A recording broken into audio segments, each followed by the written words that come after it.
Hi, this is Damon Scott, Marketing Director at PBS, and I want to thank everyone for joining us on our GovCon Educational Webinar Series, which is hosted by PBS. Today's webinar, we are joined by Ms. Lisa Anderson, CEO of Anavo. And a little bit of housekeeping, take care of real quick. This webinar is being recorded, and it will be posted to our PBS website later today. If you have any questions as we're going along through the webinar, you can post those into the question section, and we'll try to get to those as we go along. If we can't get to your question, we'll try to save some time at the end, or we'll contact you separately. Also, later today, you should receive an email invitation to take a post-webinar survey. We really appreciate any feedback you can offer to help make this a special learning tool for everyone. So please take a few minutes and answer some questions for us. We really do appreciate that.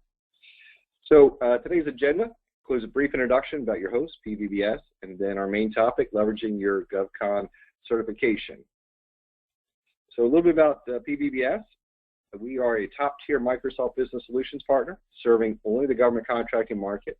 Our headquarters are just outside Washington, D.C. in Reston, Virginia. It gives us a unique access and insight in the government contracting community. Also, as an experienced leader with over 15 years of success in the government contracting market, and an intelligent innovator with Microsoft systems, PBS is a direct resource to both government contractors and the Microsoft community. The Microsoft Dynamics NAV for government contractors from PBS is a rich, robust accounting solution. It's compliant with federal rules and regulations and provides complete integration and ease of use. PBS is driven to develop excellence in providing the most comprehensive solutions to our customers and our partnership channels. If you're interested in seeing the solution, we will be holding a webinar demonstration in a couple of weeks, and I'll give you that information soon. You can also find more information on our website at pbbs.net and clicking on the resource tab. So a couple of webinars I just mentioned. The February 15th will be an introduction into the Microsoft NAV. If you want to see the system, I encourage you to register for that. And also in February, we have Winning and Sustaining GovCon Business, which will feature Kevin Young from the George Mason University GovCon Institute. And then in March, we'll be working with USI to talk about disasters killing companies. So with that, it is my pleasure to turn the presentation over to our featured presenter for this month's GovCon webinar, Ms. Lisa Anderson. Lisa, welcome. Thank you, Damon. I appreciate you inviting me to present this afternoon. I always appreciate the partnership with Pleasant Valley, and I thank everybody that is actually here on the call this afternoon for this webinar. We have a lot of ground to cover and a lot of information to review, so I'm just going to go ahead and get started. I am Lisa Anderson, Strategic Business Advisor and Virtual CFO with Anavo Transformation Solutions. I've been serving the federal government contracting community for 30 years. It's hard for me to say that number, but it's been 30 years. My focus has been on helping small and medium-sized businesses. I am a certified public accountant, a certified leadership coach, and a former instructor of government contracting compliance certification programs with George Mason University. Much of what I am going to share in today's webinar are strategies I use to expand my business as well as help others grow their business. My mission is to help companies optimize their mission and maximize their growth by educating the government contracting community on effective ways to scale and sustain a profitable business. My passion and commitment towards helping business owners achieve success in the federal government contracting space comes from the 30 years that I've directly supported this industry. My company, Anavo Transformation Solutions, has partnered with Pleasant Valley Business Solutions to bring you this very important topic. Anavo Transformation Solutions is an organizational development consulting firm staffed by a team of experts in government contracting compliance. We help companies identify, win, and keep contracts while managing an overall healthy business. We offer strategic business planning and advisory, financial management, and regulatory compliance solutions. We've helped many companies successfully position themselves for capturing new opportunities within the federal government marketplace. And it is my pleasure to be with you this afternoon. So why are we here? With the recent change of power and authority in the United States administration, the government contracting climate is shifting.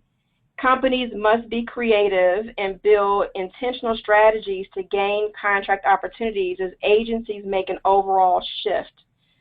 What will be our new normal under this administration? As of today, I can say that's anybody's guess. In this workshop, you will learn how to leverage your certifications such as 8A, women-owned small business certifications, economically disadvantaged women-owned small business, HubZone, and service-disabled veteran-owned businesses to grow your business. I will discuss techniques that have helped me position my business to capitalize on opportunities under the administration.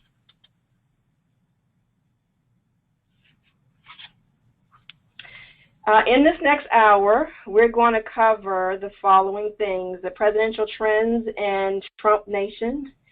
We will also go over the 5 key steps to leverage your certifications as I take you through a real case study. So I want to start by asking you our first polling question. For everyone that's here on the line, can you tell me how long you've been in business?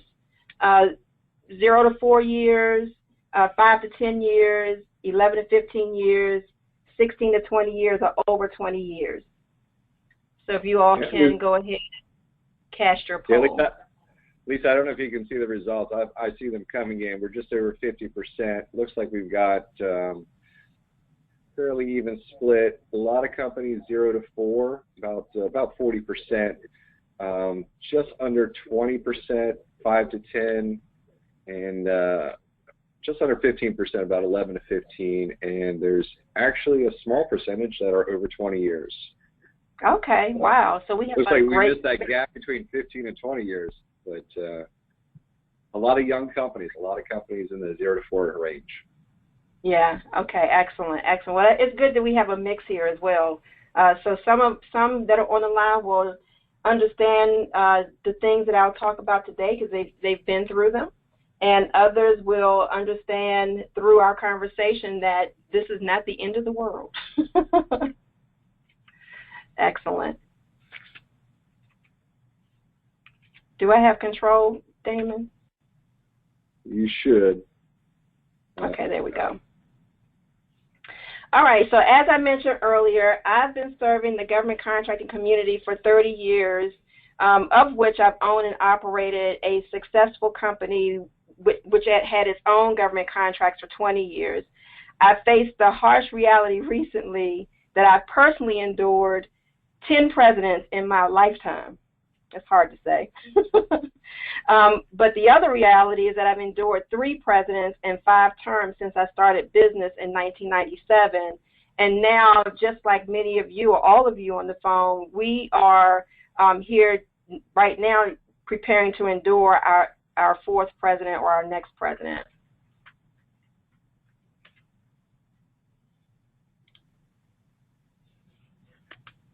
The slides aren't advancing for me. Oh, there they go. Okay.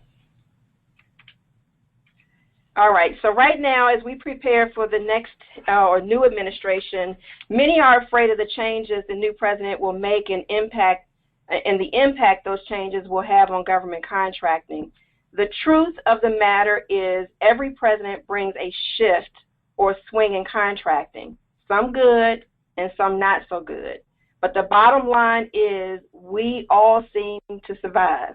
I'm here to tell you, after having survived 5 terms, that we are here to, we will survive this. So while it may appear that the sky is falling, the truth is it's already fallen. It's now time to pick ourselves up and get ready to seize opportunities that this new administration will bring.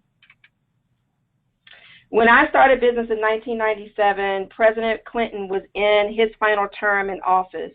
And looking back over his history as president, he signed many bills and executive orders during his tenure in office.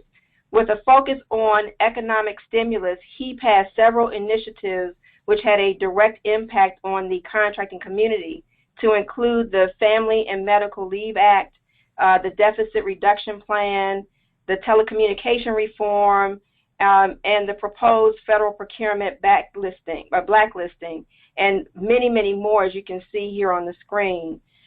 Clinton's economic strategy focused on fiscal discipline, investment in education, healthcare, and technology. And he also opened foreign markets. The Clinton administration passed budgets that combined tax increases on the wealthy along with government spending cuts. So there was, a lot going on in Clinton's administration. All of this helped him to achieve the largest budget surplus and debt reduction in U.S. history by the year 2000.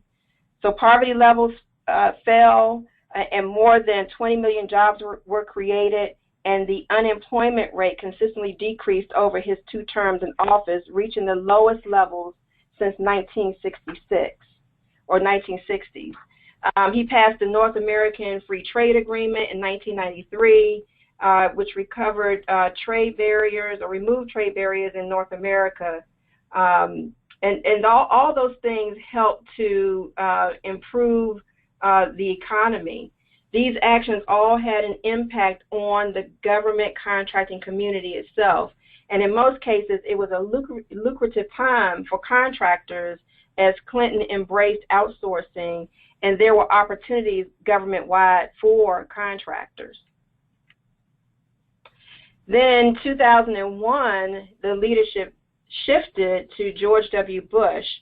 And in his 2 terms in office, President Bush passed such initiatives as the Department of Homeland Security Appropriations Act, the Economic Stimulus Act of 2008, the Housing and Economic Recovery Act, and more. He spent most of his 2 terms responding to the environment, such as the attacks that happened on September 11th and the war on terror. And then the housing market boomed or dropped in 2008. So President Bush put money behind improving those initiatives, causing him to rack up over $3 trillion in debt over the 2-year term. That also sent military spending to a higher level as he attacked the 2008 financial crisis with the $700 billion bailout. Contractors that were working with the Department of Homeland Security and the Department of Defense and Housing and Urban Development, to name a few, capitalized on opportunities during the Bush administration, although with his reaction and response to what was happening in the environment may not have seemed so good. Then, of course, there was President Obama and his administration, which followed in 2009. And like others, President Obama implemented many initiatives that impacted the contracting community, to include higher education opportunity through Pell Grant expansion, the paid sick leave for federal contractors, and then, of course, the Affordable Care Act. Obama was also placed in a reactive mode from the start of his first term, having to address the significant budget deficits. So with the promise to put Americans back to work, and most certainly following sequestration, the federal government shutdown, President Obama pushed for insourcing and protected what was considered to be inherently government responsibilities. So I know a lot of contractors felt the pinch on that, and probably many of you did as well.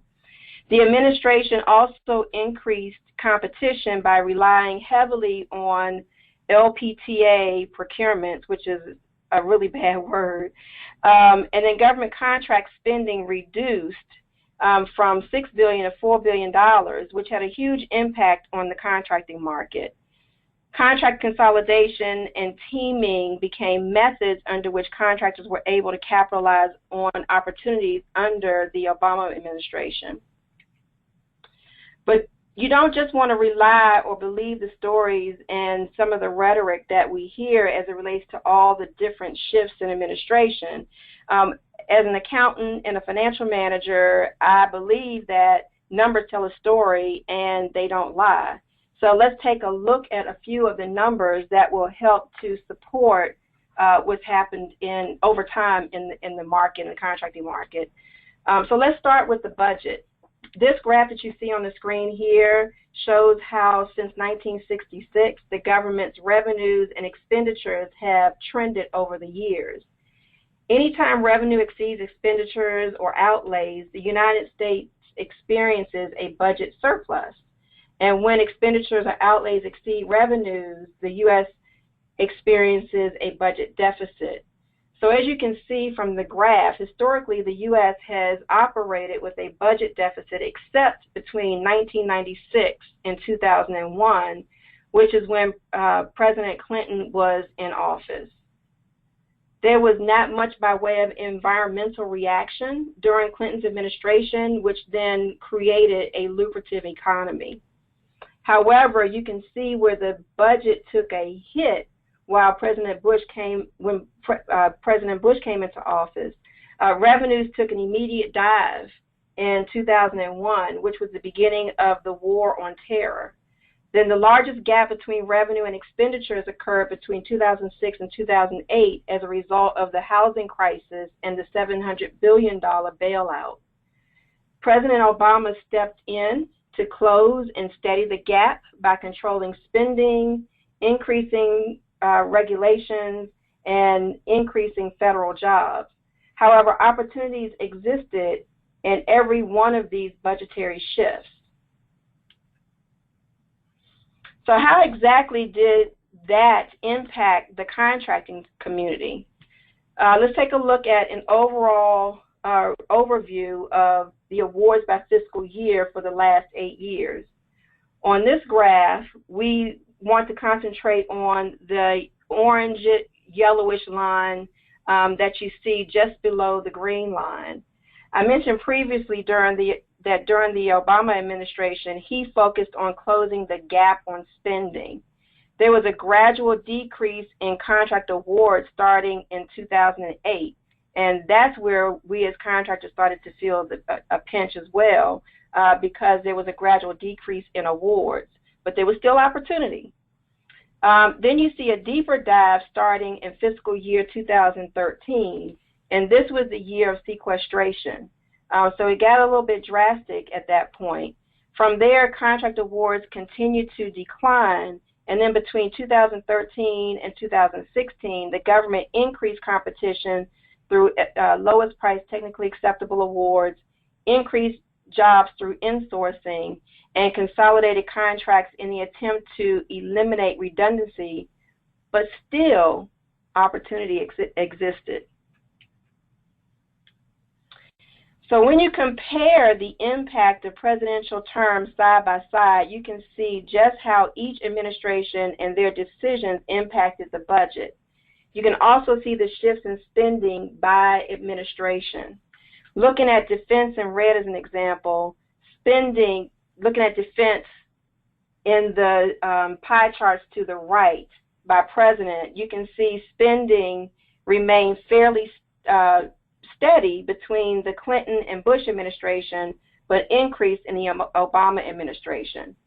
The bottom line on all of this is opportunities existed in each administration. However, contractors have to keep their eyes on where the money is going. So Damon, this leads me to my next question, which is, how do you, that's here on this webinar today, how do you believe the budget deficit will change moving forward? Do you think it will improve? Do you think it will remain the same? Do you think it will decline? Or you just don't know? All right, and I have that up right now, Lisa. So so how will the budget deficit change? Right now we have a lot of folks that are saying either decline or I don't know. And we'll give it a few more seconds here. Okay. I don't know just took the lead. I don't know. Right, exactly. I don't know either. It looks like we're about just over 80% on I don't know, and just a hair under 15% on decline. No one took the remains the same or improves. So I'm going to go ahead and close this, Lisa. I'll turn it back over to you. Okay. All right. Excellent. Thank you.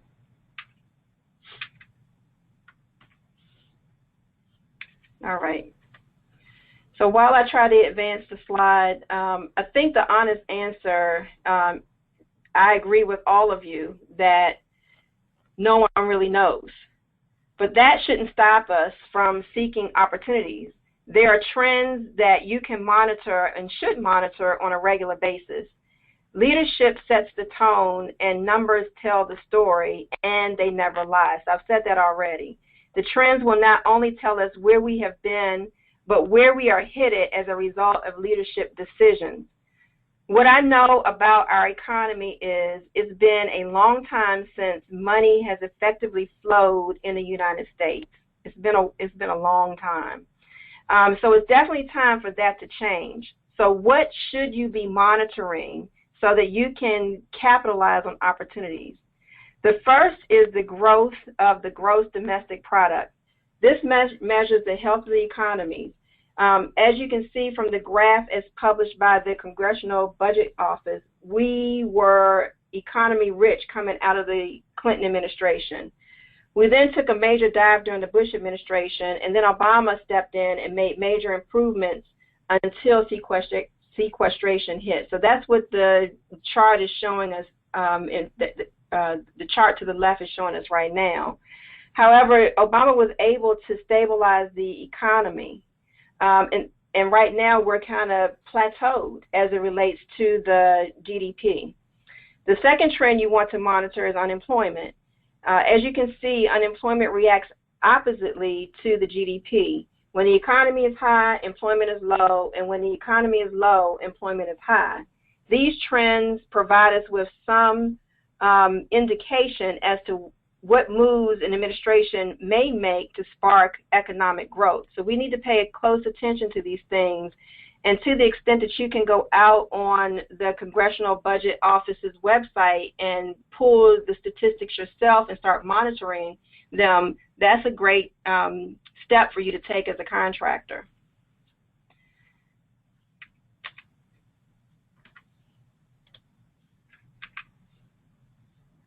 So this is not there we go.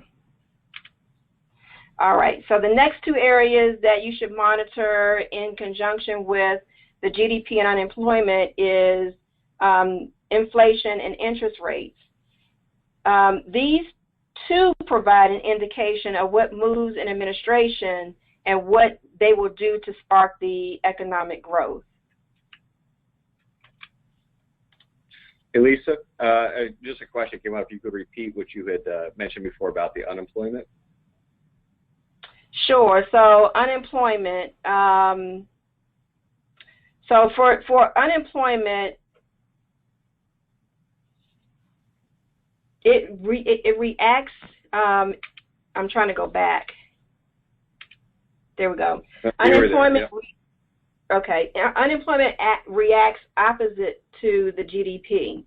So when the economy is high, unemployment is low. So you can see, if you compare the GDP between 2001 and 2006, you can see we were at a peak, but for the same period, unemployment was low. And the opposite is true. When the economy is low, unemployment is high.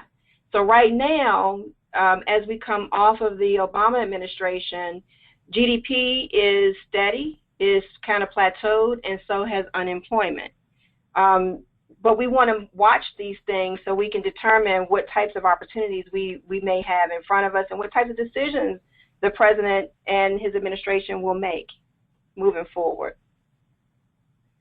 So the question still remains as to what we can expect under the Trump administration.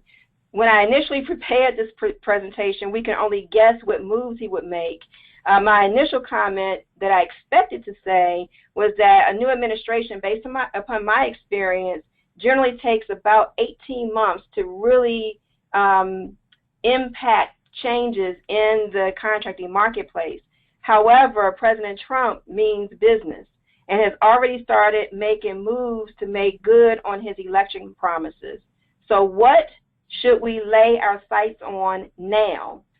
Those promises, and we should put our sights on those promises and then determine what impact they have on current contract opportunities and future opportunities. There are several initiatives that he's talked about during his campaign, like investing in infrastructure, increasing the defense budget, enhancing U.S. Cyber Command, reforming regulations, freezing federal hiring, and eliminating wasteful spending that occurred during previous administrations. So we got to pay attention to the moves that he makes to scope out where those opportunities are going to exist. That will tell us where he's going to put his money, where the money is going to flow.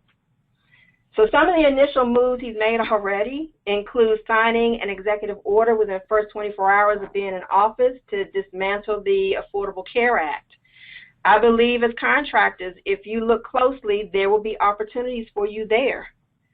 On his first full day in office, he met with the CIA to mend fences.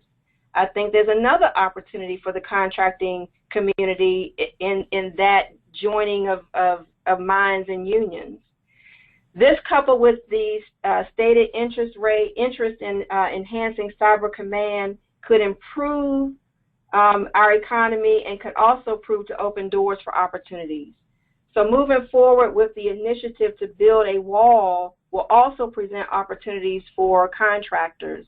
And then finally, the intent to dismantle 17 named federal agencies will create opportunities for some as well.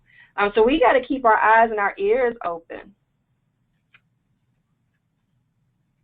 So no matter what happens, we need to stay close to Twitter because he seems to be very vocal there. What he thinks seems to end up in the social spaces. So what do I predict about this new administration and opportunities for contractors? Relationships will matter. I always say business is all about relationships, and people do business with those they know, like, and trust. So we can see that in the cabinet members that he's appointed. And again, leadership sets the tone. So we need to follow that leadership and the relationships that he's developed and start to form our own relationships to drive opportunities. Contractors need to also pay close attention to the changes in the contracts that are going to happen within the spaces where they're currently working. As I mentioned before, there are 17 named federal agencies that he's looking to dismantle. What impact will that have on you? What opportunities will exist to help shift from service provider to strategic advisor? You want to start thinking about those things. I believe that bid protests, which has become a strategic step for many over the years. When I first started in government contracting, bid protest was a no-no. You didn't want to, have your name tarnished by protesting a bid. But now that seems to be a strategy just to delay the inevitable. And so I believe that there's going to be a shift in that, and we will start to eventually see a decline in bid protests, and I believe that regulations will step in and weaken the chance for those opportunities. I also believe that LPTA, lowest price technically acceptable, as a contracting strategy will shift, and that we'll start to see more by way of firm fixed price contracting. That's just me. That's what I believe is going to happen. And I also still believe that the administration will shift from insourcing to outsourcing. I believe that our new president has a business mind, and I believe that he works with teams. I think he's going to be making deals, and I think that those deals are going to come through outsourcing. So at the end of the day, pay attention, keep your eyes wide open for opportunity, and keep moving forward. Okay, so now, we have to make a shift. Show me the money. It's really time for you to make that shift and follow what I call the yellow brick road. So before we move forward and start talking about the case study and my 5 strategies, I would like to go ahead and do this next polling question, which is, have you established as a contractor your 4-year strategic contracting plan? All right, Lisa, I have that up, and looks like the votes are coming in. We're almost up to 70%. Oh, actually, all right. We're just over 90% right now, and it looks like no, right around 50%. Then about 1/3 on yes, and under 20% that are still working on it. Okay. All right. Excellent. So what I want to say about that is a strategic contracting plan is critical to survival for the next 4 years.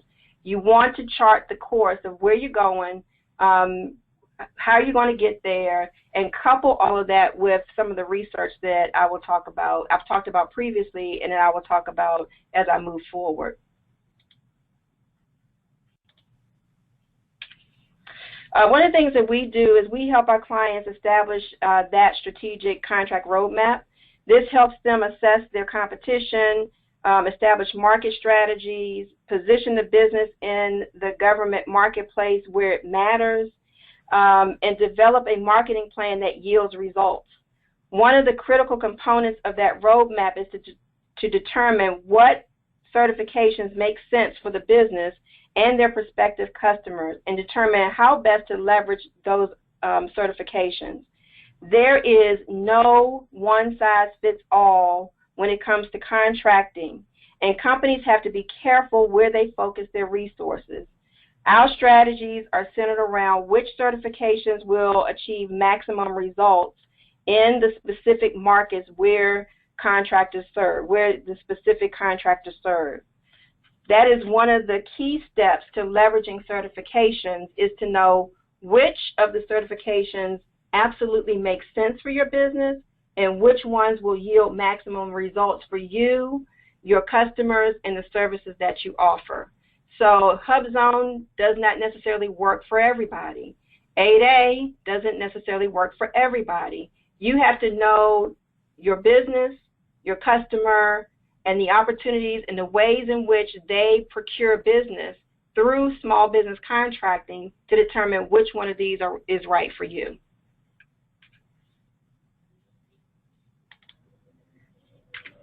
So I want to talk a little bit about a case study. One of the clients that we work with, I haven't named them here because this is proprietary information to some extent, and I want to protect their name as well. But we've had a client that we've been working with for the last 3 years that has benefited significantly from establishing and following her strategic contracting roadmap. When she started working with us, she was seeking to scale her business and shift from consulting to large contractors to obtaining prime contracts and subcontracting with other prime contractors. Through developing her strategic contracting roadmap, we focus on her top 3 competencies. She's in the IT industry. Her capability statement was pretty vast. We narrowed it down to 3 competencies. We then targeted and focused on penetrating a presence in 3 agencies. That's it. We focused on 3 agencies. We further researched those agencies in detail to determine which certifications they utilize for contracting purposes, and then we obtained the certifications that made sense based upon those opportunities. So for her, it was 8A and economically disadvantaged women-owned small business. Once we knew what certifications would work for her or would position her well with those customers, we started the process of implementing that strategy. So we started this entire process in January. By April, she had her certifications. And then by June, she had been awarded her first prime contract, which was a $4 million opportunity. She further used her certifications to connect with other partners and other prime contractors of varying sizes. And to date, she has signed 5 subcontracting agreements under which she's active.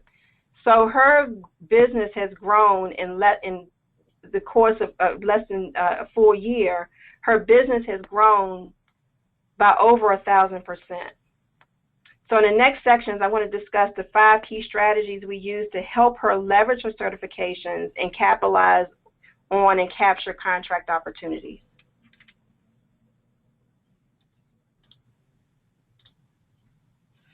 All right, so step number 1. Step number 1 is to focus on your mission.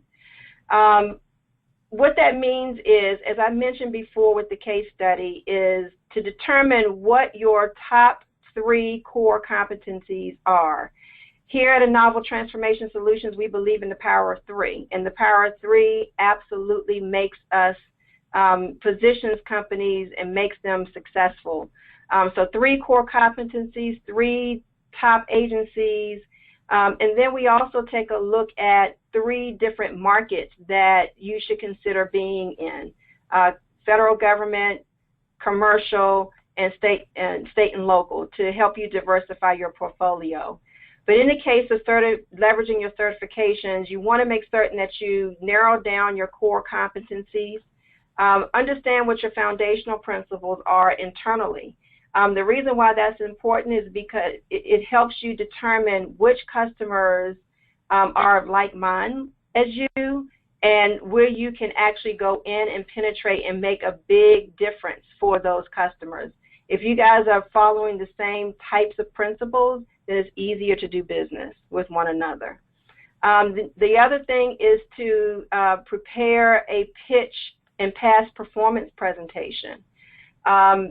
It's an opportunity for you to sing your bells and whistles, but not only that, put the certifications out front.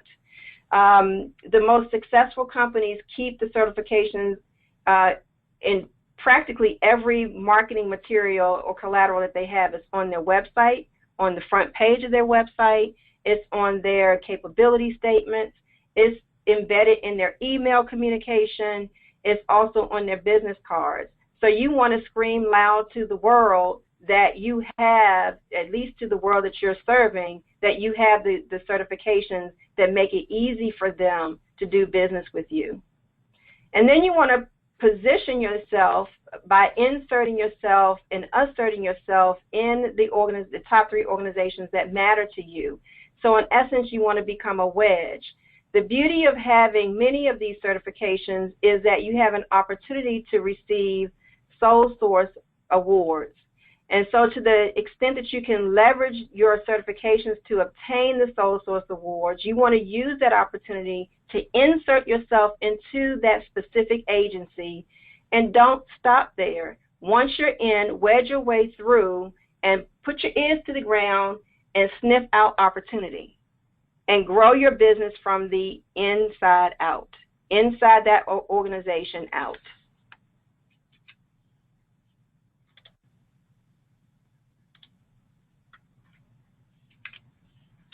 So step number 2 is follow the money. You need to know who buys what you are selling. The federal government buys a lot, but not every agency buys what you are selling. So you need to know who buys what you are selling. You need to make certain that that's an important factor, because you want to make certain that you are stepping into the right places where there's opportunity for you. Don't waste time. So find out who buys what you're selling. You want to know what certification preferences they have. And I'll talk about that in a little bit as we advance the slide in terms of giving you an example of what that means. But you want to make certain that once you know who buys what you're selling and you position yourself with that organization, that you know what their certification preferences are. Do these certifications fit your business? So I've already talked about that. You want to prepare to use the most effective vehicle to penetrate that organization. Half the battle of doing business with an organization is knowing who they are and what they do, what their mission is, and how they would prefer to do business with you. So educate yourself on these agencies and use those certifications to your advantage. So how exactly do you follow the money? First, use information that's publicly available to you. USAspending.gov is a wealth of information.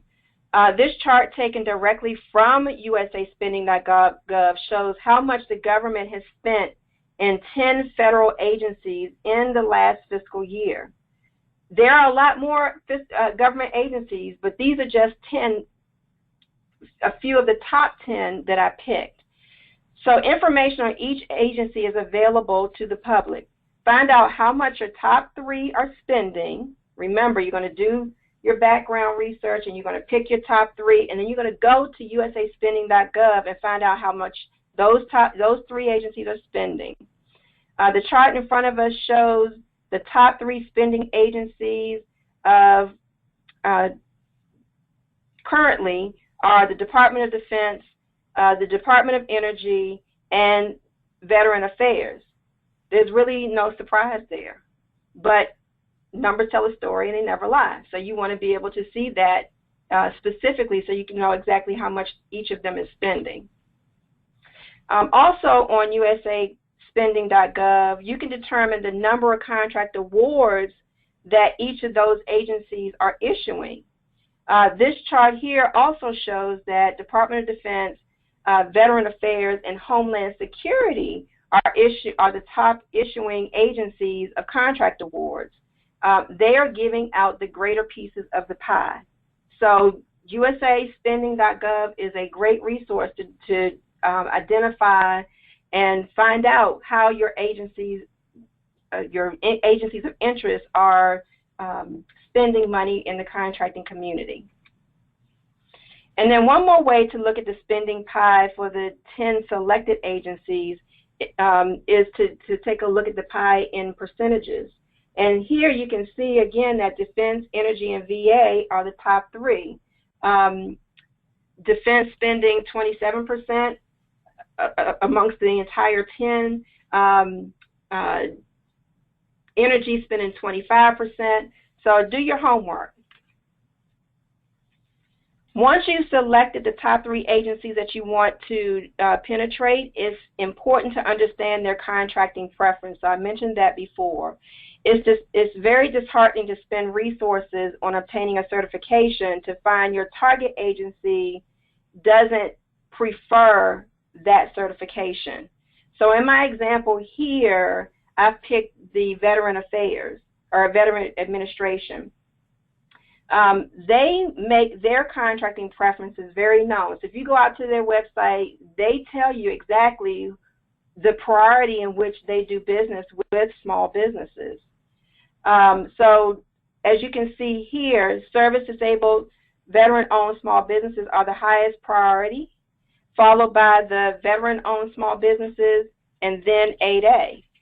So if this is an agency that you want to do business with, you want to make certain that if you are a veteran and you have a service-disabled owned veteran certification, that is how you want to present yourself to the Veteran Administration. You want to do the same thing with every other agency. Step 3 is to capitalize on changes in environmental factors. Don't just look at the economic factors that we talked about. Pay attention to other factors. As I mentioned earlier, there were certain environmental factors that drove impact on the contracting environment under each of our former presidents. Watch out for changes in the environment and the shift in that direction that will occur, and that will tell you where opportunity will exist.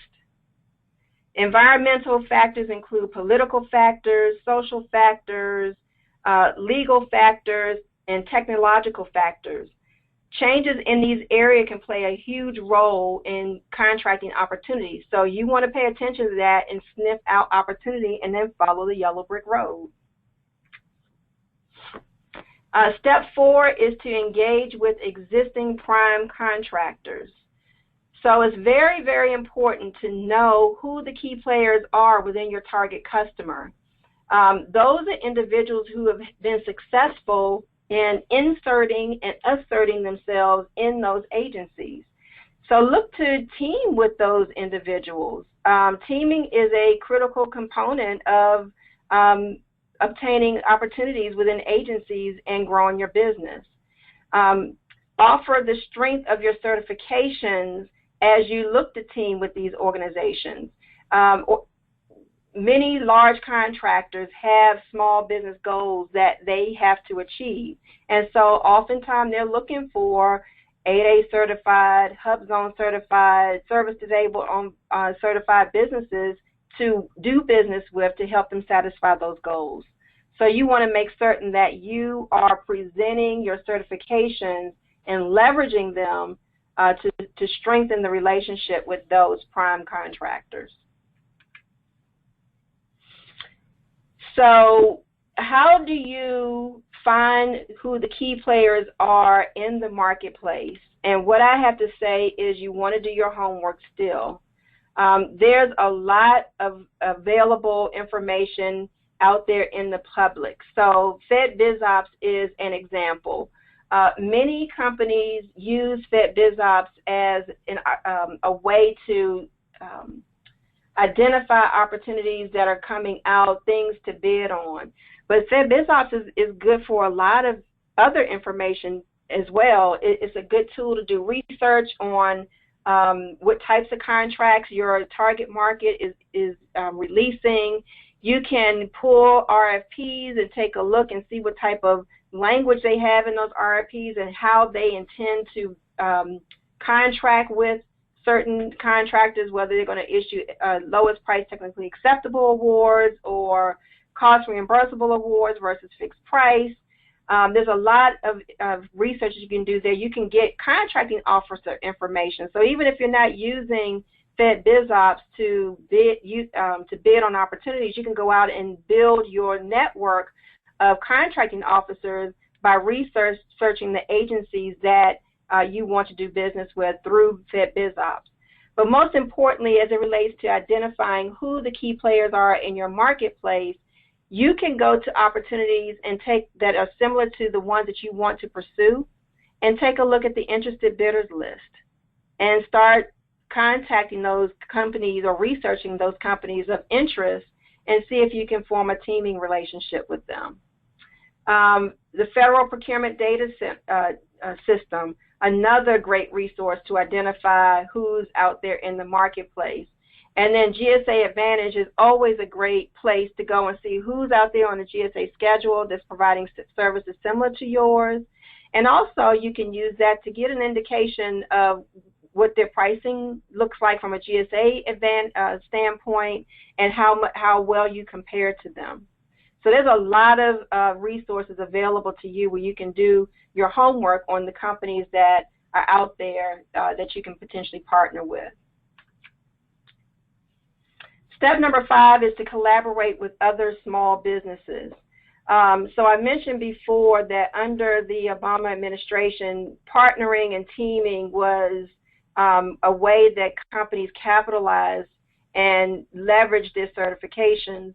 And I still believe that together we certainly achieve more. So teaming up with small businesses, others that have certifications that you may not have, where you complement one another, forming joint ventures and potentially forming small business consortiums is another way for you to penetrate an agency and the market and to obtain opportunities through leveraging those certifications. And then I am an accountant that has a hard time counting, so I give you a bonus step, which is step number 6. And this added bonus step is to stay in front of small business representatives. Right at this moment is a critical time in government procurement for small businesses. Contracting officers are establishing their procurement strategies for end of the fiscal year, and program offices are looking for vendors to solve their problems. So typically speaking, what you tend to see between January and March is a lot of agencies conducting vendor outreach. They also will do personal invitations to invite you in. Go there, get face-to-face, get front and center with those small business representatives, get to know them, stay on their calendar, continue to communicate with them. Keep your certifications in your email tagline so that when the program office asks for a recommendation for a contract that is ending at the end of this fiscal year, they can recommend you to come in and do a presentation. I've worked with many contractors who have won contract opportunities just by that strategy alone. Staying in front of small business offices, attending every vendor outreach event that they can attend, and going in and pitching, giving a pitch presentation. And I'll tell you from my personal experience a few years back, I didn't know that you could be awarded a contract just by presenting, and we did. We gave a presentation that was an hour long. 2 days later, I got a call from the contracting officer to say, congratulations, you won. So this is a very key strategy to stay in front of those small business offices and try to get in front of the contracting offices as much as you can through the small business representatives. So my father always used to tell me growing up that the fastest way to any point is a straight line. So today I provided you with the straight line you need to capitalize on contract opportunities under a new administration by leveraging your certifications. If you follow the roadmap, I promise you, you will hit a pot of gold. So follow the yellow brick road.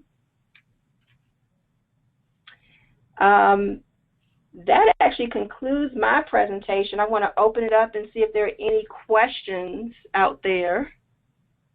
Yeah, Lisa, we had a couple questions that came in, but I figured you were going to get to those, so I didn't want to interrupt you. Okay. Let me see. I'll bring them up real quick. And let's see, one of them.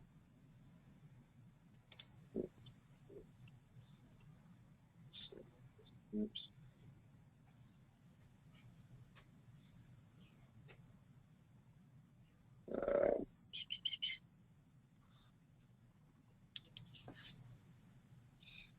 There we go. All right. Let's see. So during my training, I'm going to read this question here from Dawn here. During my training to become a government contractor, I was told on numerous occasions that I should get as many certifications as possible. So I don't want to misinterpret what you're saying, but please elaborate on that, if you wouldn't mind.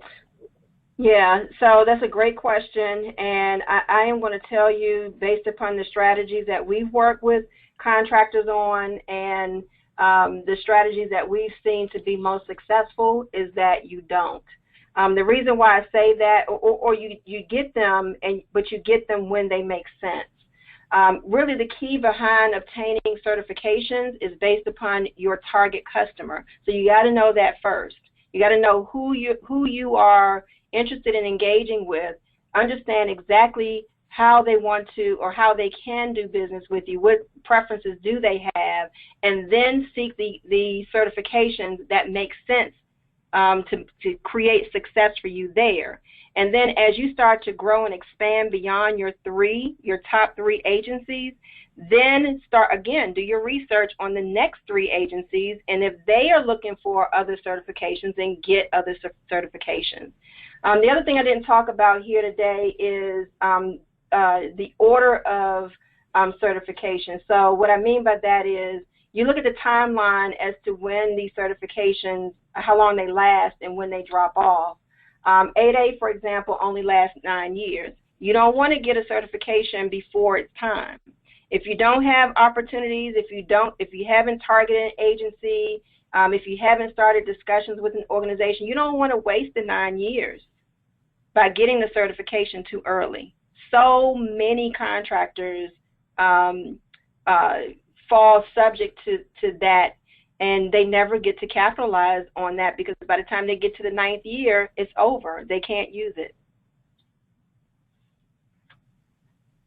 Okay, and actually that was the next question. As far as certifications, do they have an expiration date? Yeah, so are there other ones that have the expiration date as well? Yeah, so the 8A certification has a 9-year expiration, and then the hub zone is based upon the designation. utilization designation of the area that can change. So you got to pay attention to that. So it can expire based upon how the regions are broken out and how they determine whether or not they are really underutilized. So as an area grows, they could use that, they could lose that hub zone status. So you got to pay attention. And then the others, like economically women-owned small business, there's no end date. As long as the company continues to qualify and they can continue to certify that they are economically women-owned or even service-stable on veteran, then those certifications don't have a time limit. Very good. All right, I think we're out of questions, and I believe that's going to be it. So this is Lisa's information. If you want to take that down real quick, you can also contact me, and I can give you her information as well if you'd like a copy of her slides. So with that, I want to thank you, Ms. Anderson, for joining us today, and everyone on the webinar. Thank you, and we'll hope to see everyone again soon. Thank you. Have a great day. Thank you. I appreciate it. Thank you.